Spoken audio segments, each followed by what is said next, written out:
I've been working on the IWA's national Himalayan Balsam campaign, which is basically helping to control the spread along the country's rivers and canals. Himalayan balsam was introduced into this country in 1839 by a Victorian botanist, and it's been spreading itself along the river valleys, and it's becoming a problem crowding out native plants. Being an annual plant, it only relies on its seed bank every year, with 200 to 800 seeds per plant, firing them like 2 metres from itself. They're water buoyant, very light, and if we allow it to establish, it will thicken up to an extent where our natural wildflowers won't be able to come through. As soon as the first frosts come along, it dies right back and it leaves the bank bare, and that when the rains come, that then gets washed into the river or canal.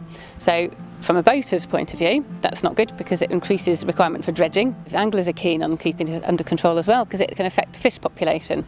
The local branch of the Inland Waterways Association, in partnership with the local Canal Society, first started pulling up Himalayan balsam here in 2011, and that acted as a catalyst for other branches around the country doing the same. This year 13 different waterways has had Himalayan balsam work parties on them, so 11 different IWA branches. We've had 200 volunteer days this year, and 16 miles of river or canal bank has been cleared. I've seen areas where it has completely taken over and there's nothing else there at all.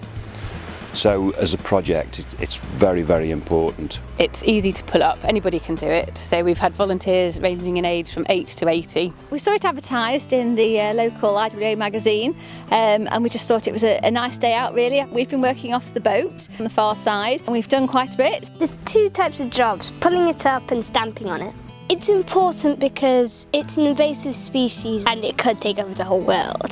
There'd be areas where there was just nothing but Himalayan balsam, and now there's lots of other native species recolonising, which is great for the environment, it's great for wildlife.